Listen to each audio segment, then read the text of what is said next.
Hello everyone, welcome back to classes by Babita Gupta. Today we will discuss about B.Ed second year's topic difference between belief and truth, which is the topic of paper 1 knowledge and curriculum. इसको हम हिंदी में धारणा और सत्य बोलते हैं। तो आज हम इनका क्या डिफरेंस होता है इसके बारे में बात करेंगे।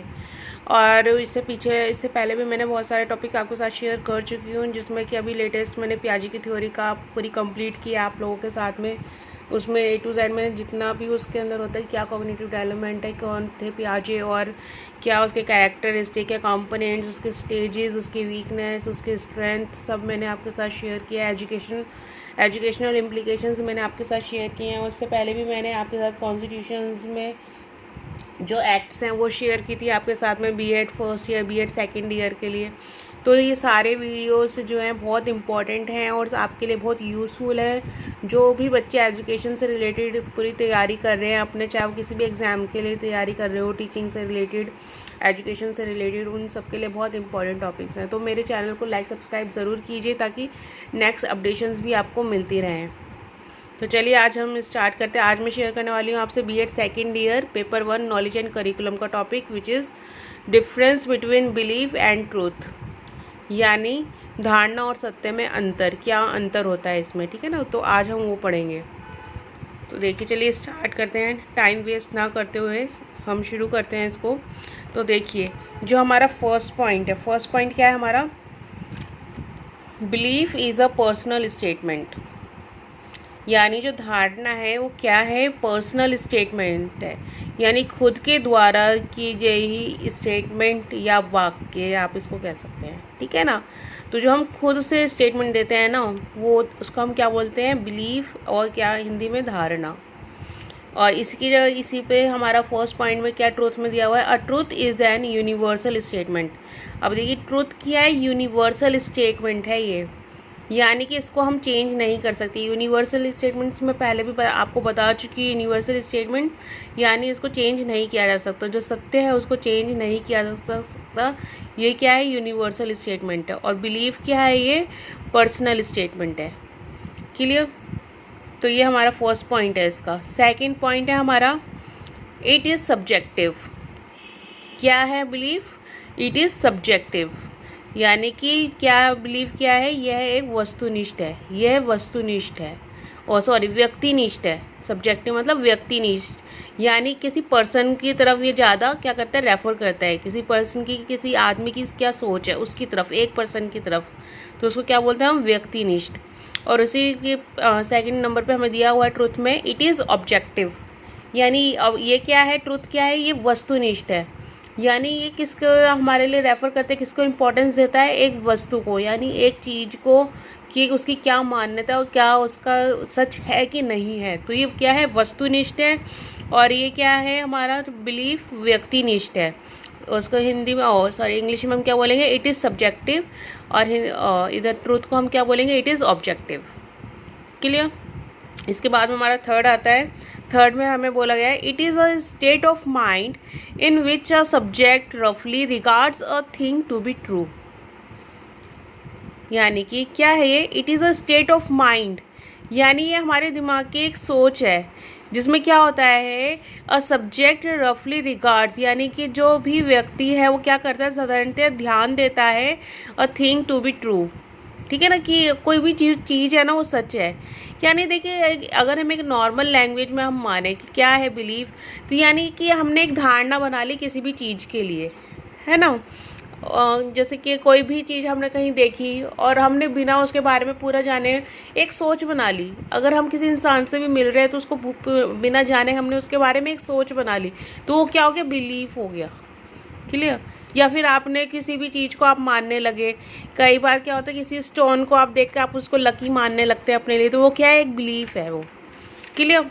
तो वही चीज़ है ये, it is a state of mind in which a subject रफली regards a thing to be true. जैसे ये क्या है, एक स्टेट ऑफ माइंड है, एक दिमाग की सोच है, जिसमें क्या करता है, एक व्यक्ति का ध्यान एक चीज़ पे रहता है और वो उस चीज़ को सच मानता है, ठीक है ना, चाहे वो सच हो या नहीं हो। इसके बाद में हमारा थर्ड पॉइंट है, थर्ड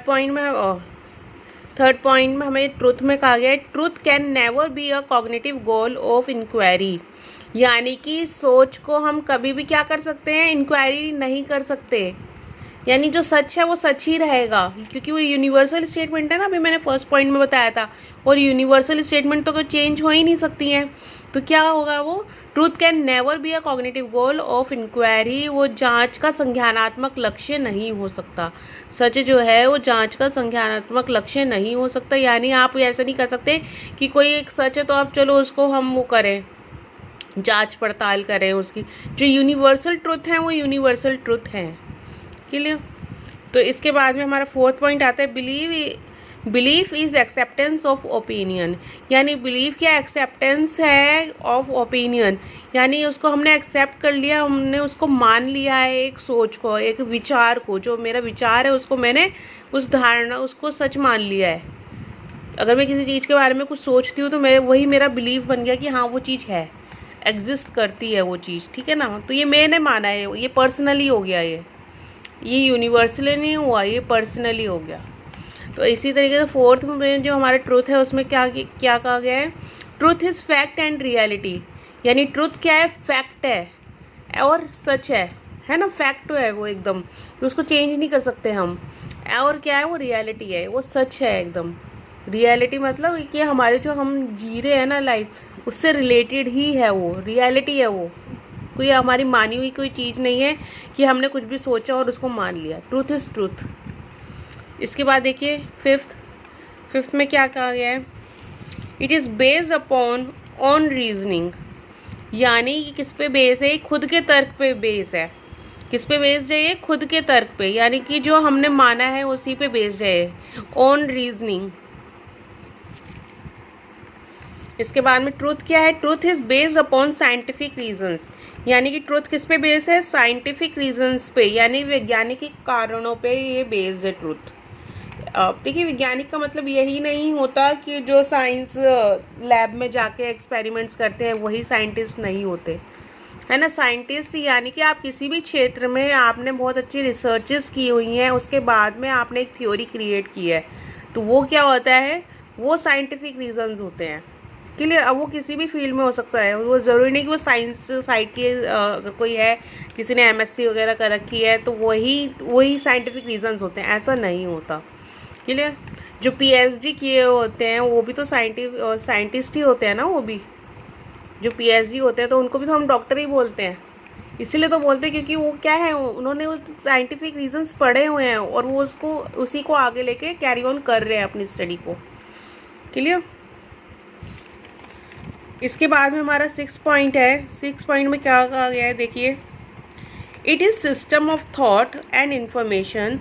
यानी ये क्या है, एक सिस्टम है, किसका, सोच और जानकारी का एक सिस्टम है, विच वी हैव एक्यूमुलेटेड और स्टोर्ड इन आवर ब्रेन। यानी कि जिसको हम क्या करते हैं, अपने हम ब्रेन में, अपने दिमाग में इकट्ठा कर लेते हैं। ऐसी सोच और जानकारी जिसको हमने दिमाग में इकट्ठा कर लिया।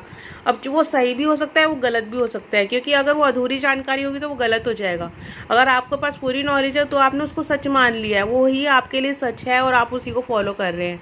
क्लियर। तो इसमें दोनों ही वेज है, वो सही भी हो सकती है, वो गलत भी हो सकती है। It is a system of thought और and information which we have accumulated और स्टोर्ड इन आवर ब्रेन। यानी कि इसमें क्या होता है, ये एक ऐसा सिस्टम है सोच और जानकारी का जिसको हमने अपने माइंड में इकट्ठा कर लिया है।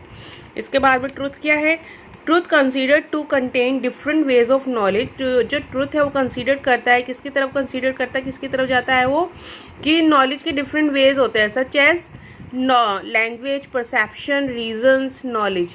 यानी कि क्या क्या उसके वेज हो सकते हैं, उसके जो हमारी लैंग्वेज है ना, जो भाषा है, परसेप्शन जो अनुभूति है, हम जो सोचते हैं, रीजंस जो रीजंस हैं हमारे पास, फैक्ट्स हैं, वो साइंटिफिक रीजंस हैं, और नॉलेज और जो हमारी प्रीवियस नॉलेज है। अब देखिए इसमें नॉलेज का मतलब जो प्रीवियस नॉलेज है, तो इसमें ही सभी चीज़ों को कंसीडर करता है ट्रूथ। उसी चीज़ को हम सच मानते हैं जिसमें सब कुछ होता है। देखिए लैंग्वेज भी है, उसमें अनुभूति भी है। अब अगर आप कोई देखिए अनुभूति है, अब इसमें परसेप्शन की बात हो रही है, तो परसेप्शन किस तरीके से, अगर आप सपोज अगर आपने एक थ्योरी पढ़ी हुई है, मैंने ट्रूथ की थ्योरीज भी आपको करवाई हुई हैं, तो उसमें थ्योरीज में अगर आपने पढ़ा होगा, अगर नहीं पढ़ा है तो आप प्लीज़ उसको ज़रूर पढ़िएगा। तो क्या होता है कि अगर आपने किसी चीज़ के बारे में आपने पूर्व जानकारी ली है, और आप एक नया कंसेप्ट पढ़ रहे हैं तो आपको कुछ ना कुछ परसेप्शन होगा कि ये चीज़ उस चीज़ से जुड़ी हुई है जो मैंने पहले पढ़ी है ना। तो क्या होगा, कहीं ना कहीं वो ट्रुथ है ना, वो किसी चीज़ से जुड़ा हुआ है ना। तो वही चीज़ इसमें कहा गया है, truth consider to contains different ways of knowledge such as language, perceptions, reasons, knowledge etcetera. Clear. तो ये 6 डिफरेंसेस मैंने आपके साथ शेयर किए हैं बिलीफ एंड ट्रूथ के। और देखिए मैंने इसमें अलग से, जैसे मैं करती हूँ कि डिफ़िकल्ट वर्ड्स अलग से लिख देती हूँ, मैंने अलग से नहीं लिखे हैं, मैंने इसी में मेंशन कर दिए हैं डिफ़िकल्ट वर्ड्स जो हिंदी मीडियम बच्चे हैं उनके लिए। अगर फिर भी उन्हें कोई प्रॉब्लम होती है तो कमेंट बॉक्स में लिख के मुझसे पूछ सकते हैं, मैं ज़रूर बताऊँगी। अगर कोई मीनिंग नहीं आ रहा है तो वो भी मैं बताऊँगी उनको। आप इसको देखिए, ज़रूर पढ़िए इसको अच्छे से, क्योंकि बहुत ज़रूरी चीज़ है ये। अगर आप एग्ज़ाम्स में अच्छे मार्क्स लाना चाहते हैं तो आपको पढ़ना बहुत ज़रूरी है, समझना बहुत ज़रूरी है। कई बार होता है कि हम सुन के ज़्यादा अच्छा कर पाते हैं, तो आप वीडियो ऑन करके छोड़ दीजिए, आप अपने और काम कर रहे हैं। सपोज़ अगर आप किचन में काम कर रहे हैं या कहीं और काम कर रहे हैं तो आप वीडियो ऑन करके छोड़ दीजिए। एटलीस्ट आपके कान में जो चीज़ें पड़ेंगी, आप जो सुनेंगे वो आपके माइंड तक जाएगा, है ना। तो आप उस चीज़ को सुनिए, समझिए और उसको प्रिपेयर कीजिए एग्ज़ाम्स के लिए। तो मिलते हैं नेक्स्ट वीडियो में। और देखिए चैनल को लाइक सब्सक्राइब ज़रूर कीजिएगा, नॉलेज को शेयर कीजिएगा दूसरों के साथ भी, और मेरे चैनल को सब्सक्राइब करना ना भूलें। तो मिलते हैं नेक्स्ट वीडियो में। थैंक यू, धन्यवाद।